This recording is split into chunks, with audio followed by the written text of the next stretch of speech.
Welcome my dear friends. और today's I am going to discuss RBI chapter.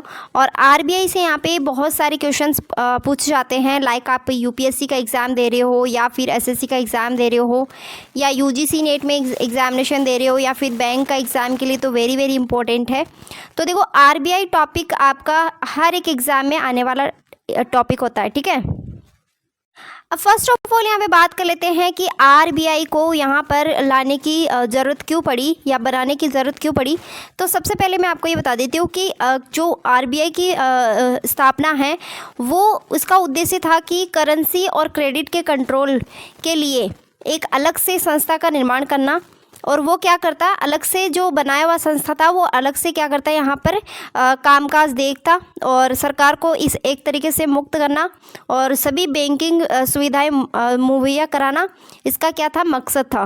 और यहाँ पर इसको लाने का और भी रीज़न दे कि अपने जो वित्तीय प्रणाली होती है उसको मैनेज करना। और देश में वित्तीय क्षेत्र से व्यवस्था काफ़ी गड़बड़ा गई थी, इसलिए यहाँ पे इसको मजबूत करने के लिए लाया गया था। और दूसरी बात थी इन्फ्लेशन इतना बढ़ रहा था कि इसको इन्फ्लेशन को हिंदी में बोलते हैं मुद्रास्फीति, तो उसको नियंत्रण करने के लिए यहाँ पे लाया गया था। आई होप कि आपको ये क्लियर है। नेक्स्ट यहाँ पे बात करते हैं, the RBI is the central bank of the country. यानी कि आरबीआई क्या है, अपने इंडिया का सेंट्रल बैंक है। बैंकों का बैंक भी इसको कहा जाता है, बैंकों का बैंक भी, यानी कि बैंकर्स ऑफ द बैंक इसको कहा जाता है। It is the apex institution of the country monetary and financial system. यानी कि यह देश का मौद्रिक और वित्तीय प्रणाली की सर्वोच्च संस्था है। Next is, it was the establish recommendations Hilton Young commission as a body corporate under the act RBI 1934। यानी कि इसकी जो स्थापना की गई थी किस कमेटी की रिकमेंडेशन थी, यहाँ पे यंग हिल्टन कमीशन की इसकी क्या थी, रिकमेंडेशन थी। और इसका जो एक्ट था वो यहाँ पर 1934 इसका लागू होता है। अब यहाँ पे बात कर लेते हैं इंपॉर्टेंट फैक्ट के बारे में कि इस्टेब्लिशमेंट डेट की अगर बात करें तो 1 अप्रैल 1935 है। इस्टेब्लिशमेंट जो एक्ट किसके अनुसार इस्टेब्लिशमेंट हुआ है, तो आरबीआई एक्ट 1934 के। और इनिशियल हेडक्वार्टर इसका, यानी कि पहले प्रारंभिक में हेडक्वार्टर था कोलकाता, और कोलकाता में इसका हेडक्वार्टर रहा था 3 साल, यानी कि 1934 से 1937 तक, ठीक है। नेक्स्ट यहाँ पे बात करते हैं, हेडक्वार्टर मुंबई में इसको ट्रांसफ़र कर दिया गया। कब से ट्रांसफ़र किया गया ये भी पूछा जा सकता है। तो 1937 से ये ट्रांसफ़र कर दिया गया था और प्रेजेंट टाइम तक, यानी कि अभी तक इसका क्या है, मुंबई हेडक्वार्टर है। फर्स्ट गवर्नर सभी को याद रखना है, सर ऑसबॉर्न स्मिथ थे। लेकिन इंडिया का अगर बोला जाए कि भारत का फर्स्ट गवर्नर जनरल कौन था, आरबीआई का गवर्नर कौन था, तो यहाँ पे है सीडी देशमुख जी, ठीक है ना। नेशनलाइजेशन ऑफ आरबीआई का नेशनलाइजेशन कब किया गया था ये भी पूछा जा सकता है। आरबीआई का जो नेशनलाइजेशन है वो 1 जनवरी 1949 में किया गया था। अब बात कर लेते हैं कि आरबीआई की हिस्ट्री यहाँ से देखते हैं कि आरबीआई का कैसे यहाँ पे कौन कौन से एक्ट, कौन कौन से ईयर में किस तरीके से इसका रिवोल्यूशन हुआ। तो देखो यहाँ पे इन 1926 में रॉयल कमीशन लाया गया था, young Hilton commission on the Indian currency and the finance recommendation for the RBI. यानी कि आरबीआई को रिकमेंड करने के लिए यहाँ पे इंडियन करेंसी फाइनेंस को मैनेज करने के लिए रॉयल कमीशन लाया गया था, यंग हिल्टन कमीशन के नाम से जाना जाता है इसको।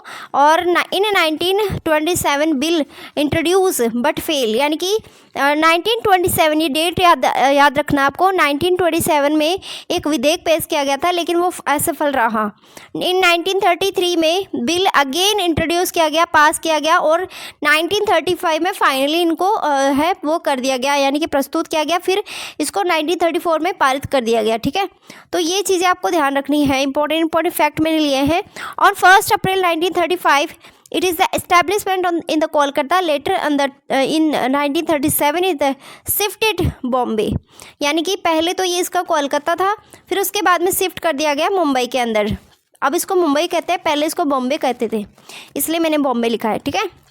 Also work Myanmar and Pakistan till 1947।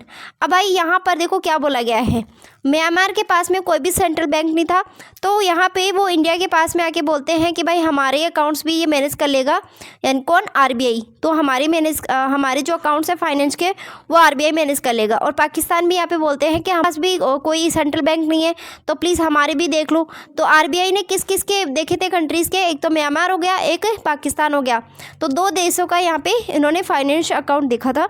तो आपको अगर पूछा जाए कि बताओ कौन सी ऐसी कंट्रीज़ है जिसने आरबीआई ने अपनी कमाल संभाली थी यहाँ पर, जिसने फाइनेंस से रिलेटेड काम किया था, तो एक तो पाकिस्तान का और एक म्यांमार का।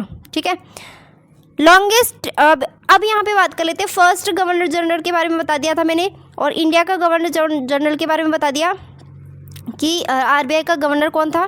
अब यहाँ पर बात करते हैं कि लॉन्गेस्ट टेन्योर किसका रहा था गवर्नर के रूप में आरबीआई का। तो यहाँ पे हैं सर बेनिगल रामा राव। ठीक है, तो इसका नाम क्या है, सर बेनिगल रामा राव। इन्होंने बहुत ज़्यादा टाइम तक वक्त बिताया है आरबीआई के गवर्नर के रूप में, 1949 से 1957 तक। अगर आपको लॉन्गेस्ट अगर आपको पता चल गया है टेन्योर, तो आपको शॉर्टेस्ट भी आपको पता होना चाहिए। आरबीआई के गवर्नर शॉर्टेस्ट रूप में कौन थे, अमिताभ घोष, फॉर 20 डेज़ के लिए थे, सिर्फ और सिर्फ 20 डेज़ के लिए। आपको डेट भी ध्यान रखना है, 15 जनवरी से लेकर, यानी कि 15 जनवरी 1985 से लेकर 4 फैब 1985 तक, सिर्फ ये 20 दिन के लिए ही गवर्नर बने थे। अब यहाँ पे बात करते हैं कि doctor Manmohan Singh very very important person है ये हमारी लाइफ में, क्योंकि ये प्रधानमंत्री भी रह चुके हैं, और इससे पहले यहाँ पर बात करें तो ये क्या है, आरबीआई के गवर्नर भी रह चुके हैं। लेकिन यहाँ पे देख सकते हो आप, जो 1982 से लेकर 1985 तक क्या है, गवर्नर रह चुके हैं डॉक्टर मनमोहन सिंह। ठीक है, प्लीज़ अगर आपको वीडियो लेक्चर अच्छा लग रहा है तो प्लीज़ लाइक ज़रूर करना है आपको। फर्स्ट जो IITN है वो उन्होंने ज्वाइन किया था आरबीआई गवर्नर के रूप में, डी सुब्बा राव।